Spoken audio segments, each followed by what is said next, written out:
Kesehatan episode 3. Nah, siang ini kayaknya cocok nih untuk kakak-kakak, calon ibu, calon ayah yang menantikan kelahiran buah hati. Karena tema kita untuk siang hari ini adalah seputar bagaimana peserta JKN yang saat ini akan melahirkan dan mungkin bingung nih harus memanfaatkan JKN-nya tuh seperti apa. Kan sayangnya dok ya udah punya JKN tapi tidak dimanfaatkan. Nah, padahal melahirkan ini dijamin oleh JKN ya sobat ya, banyak untungnya pula. Nah, supaya peserta JKN lebih paham tentang hal ini, kita undang nih narasumber terpercaya di siang hari ini, yaitu Dr. Ika Aryani. Silakan dok, mungkin bisa memperkenalkan diri terlebih dahulu ya. Oke, terima kasih Mbak Dea. Sobat JKN, selamat jumpa kembali dengan saya Ika Aryani. Saya di sini sebagai Kepala Penjaminan Manfaat dan Hilirisasi. Terima kasih dok. Kita mungkin langsung ke pertanyaan aja ya dok ya. Mungkin banyak yang penasaran di sini. Boleh diinfo tidak dok? Sebetulnya program JKN ini cuma bisa dimanfaatkan saat persalinan atau saat pemeriksaan kandungan itu juga bisa? Iya. Jadi Sobat JKN saya sampaikan bahwa BPJS Kesehatan yang menjalankan JKN ini sebenarnya akan melakukan penjaminan sesuai dengan peraturannya. Seluruh peraturannya itu telah dibuat oleh Kementerian Kesehatan. Ada di PMK 3 tahun 2023 yang menyampaikan kepada kami, berikan amanat kepada kami untuk kami melakukan penjaminan. Itu dari mulai antenatal care ya. Antenatal care itu adalah pemeriksaan kehamilan ya. Pemeriksaan kehamilan, salinan sampai dengan pemeriksaan setelah persalinan, namanya postnatal care. Nah, Sobat JKN memang untuk yang antenatal care ini bisa dilakukan di fase primer ataupun di rumah sakit. Tentu saja ini berdasarkan kebutuhan medis dari Sobat JKN semua. Jadi kalau pemeriksaan sebelum persalinan atau waktu kehamilan itu di trimester 1 itu 1 kali di fase primer dan di sana akan dilakukan USG gitu, lalu di trimester 2 kali, trimester 3 kali, nanti waktu pemeriksaan yang kelima itu juga dilakukan USG di fase primer. Namun demikian kalau di antara pemeriksaan itu ternyata di fase primer menemukan sesuatu yang harus dikonsulkan kepada dokter obstetrik gitu ya, itu nanti akan dirujuk ke rumah sakit dan nanti Sobat JKN akan diberikan list lah ya, rumah sakitnya yang terdekat ini, nanti Sobat JKN akan mengirim gitu. Jadi tetap berjenjang ya dok ya, dari fase tingkat primer kemudian sesuai dengan arahan dan indikasi. Oke, belum lengkap juga ya, aksesnya juga mudah ya dok ya. Jadi peserta cuma perlu datang ke FKTP, nggak perlu jauh-jauh.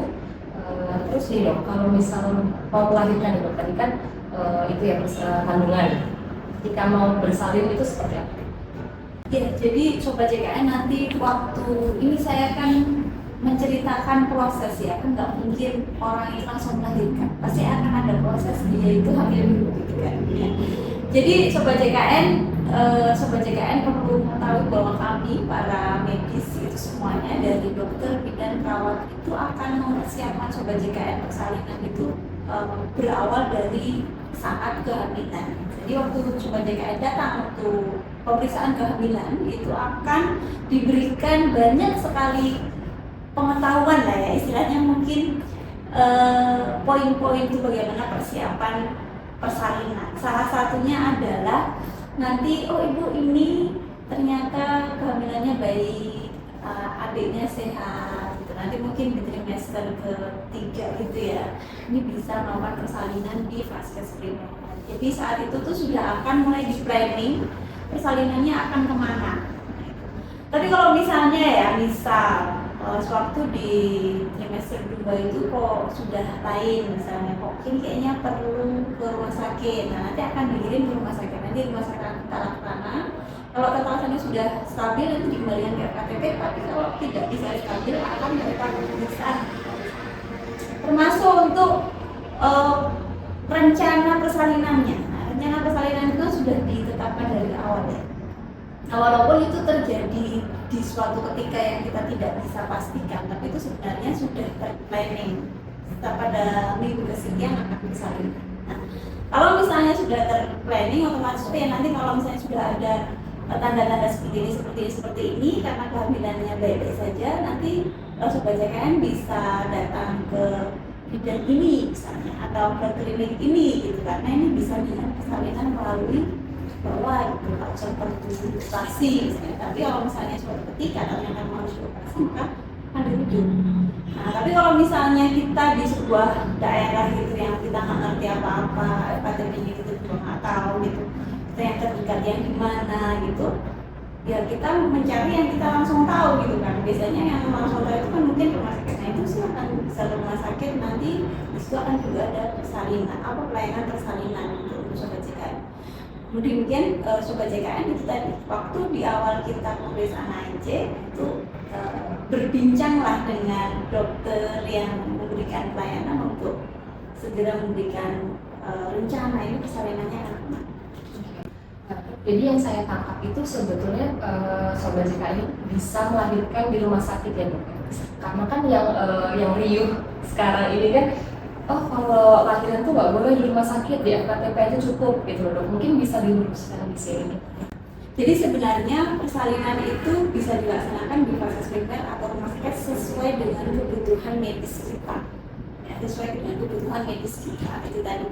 Kalau ternyata kita memang bisa dilakukan di fase primer, ya maka di fase primer. Jangan menyengaja ke rumah sakit itu, jangan menyengaja. Kalau kita butuh di rumah sakit, nah itu maka harus ke rumah sakit. Nanti sobat JKN usah pusing-pusing. Nanti fase primer atau rumah sakit itu yang akan memberikan edukasi gitu. Tentu saja penetapan itu setelah pemeriksaan sebagai JKN. Jadi kalau misalnya yang kayak mana ya yang saya bisa ke rumah sakit, ya memang yang ada komplikasi. Jadi kalau dia baik-baik saja, tentunya di fase primer bisa. Di fase primer ini ada bidan, ada dokter. Gini dok ya, ini kan kalau misalnya ibu yang hamil apalagi baru pertama kali dok ya, itu kan suka overthinking lah ibaratnya. Nah takutnya itu mereka langsung ke rumah sakit gitu dok, padahal sebetulnya kondisi-kondisi yang mereka alami itu normal yang bisa diselesaikan di FKTP.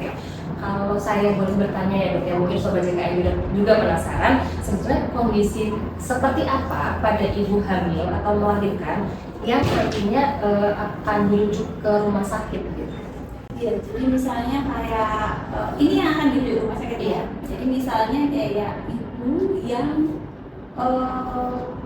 misalnya di USG-nya itu kok berjalinnya itu kan ada USG di trimester 1 dan trimester 3 yang ANC kelima. Itu kan di USG ya, di FKTP ya. Nah, itu kalau misalnya di situ mungkin terdetek bahwa bayinya itu kecil misalnya, itu akan dikirim atau dirujuk ke rumah sakit untuk mendapatkan tata laksana yang layak gitu ya. Karena itu sesuai dengan checklist.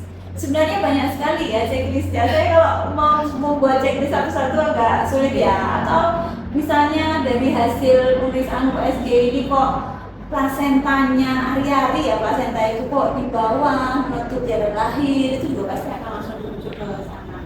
Jadi ada banyak hal. Atau misalnya ibu ini kemarin juga hipertensi, kok ini usia kehamilan keberapa kok jadi hipertensi misalnya, itu juga banyak sekali yang menyebabkan kita harus dirujuk ke rumah sakit ya.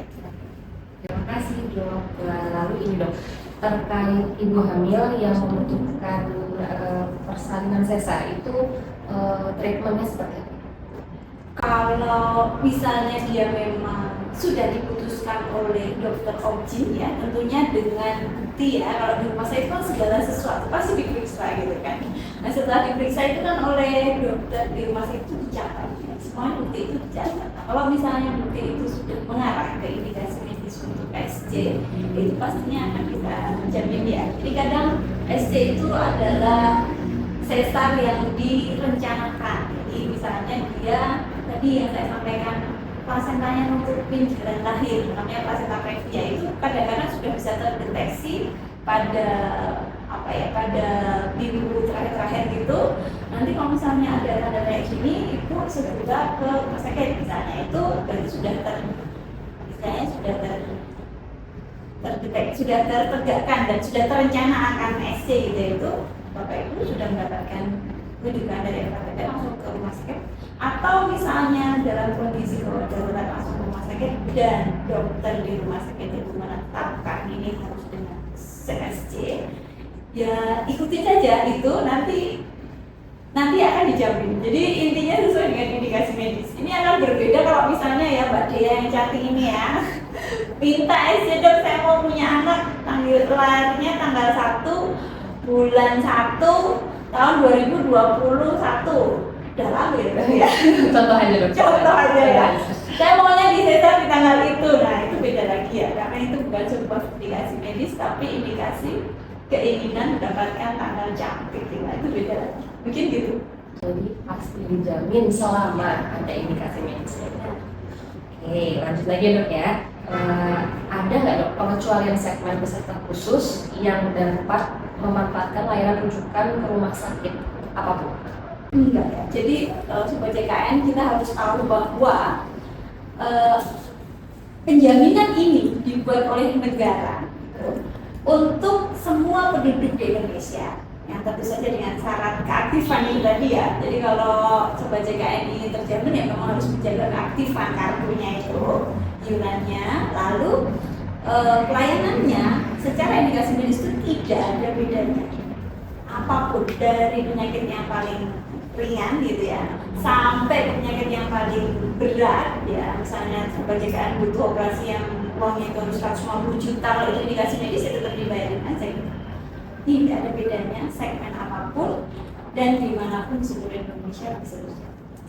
Sobat, berarti kabar di luar sana yang riuh bahwa persalinan harus di FKTP itu tidak betul ya dok ya? Jadi gini sobat, program JKN ini tetap menjamin proses kelahiran asalkan sesuai dengan prosedur, dan apabila ada indikasi medis itu pasti akan dirujuk ke rumah sakit ya dok ya. Lalu yang terakhir dok sebagai penutup, di luar yang tadi dokter sampaikan di podcast ini, apakah ada benefit lain untuk persalinan, proses persalinan? Jadi Sobat JKN kami sampaikan segala sesuatu yang indikasi medis dijamin tadi oleh negara itu, bayi yang lahir itu oleh negara sudah disiapkan screening untuk mendeteksi apakah ada hipotiroid atau tidak pada bayi kita. Kenapa? Kalau itu sudah bisa dideteksi lebih awal, itu nanti bisa ditata laksana lebih awal. Nah itu sudah diberikan fasilitas oleh negara melalui layanan di JKN, baik yang melakukan persalinan di vaskes primer ataupun di vaskes lanjutan atau rumah sakit. Jadi semuanya, mau di bidan, mau di puskesmas, mau di klinik, mau di rumah sakit, mau di rumah sakit ibu dan anak, itu semua setelah bayi lahir itu akan dilakukan screening pengonital untuk mendeteksi apakah ada hipotiroid atau tidak. Nah itu salah satu hal yang sudah disiapkan oleh pemerintah kita, deteksi anak-anak kita sehat semua gitu. Nah, Sobat JKN udah puas belum dengar penjelasan dari Dr. Ika mengenai persalinan? Jadi untuk para ibu hamil di luar sana tenang aja ya, semuanya dijamin kok. Juga bayinya nanti ketika lahir, insya Allah udah langsung dijamin kesehatannya ya dok ya. Mungkin untuk episode bila selanjutnya kita bahas tentang pendaftaran bayi baru lahir. Sneak peek aja dok. Iya. Nah, Sobat JKN mungkin cukup ya podcast kita hari ini. Kita salam dulu. Iya. Sobat JKN.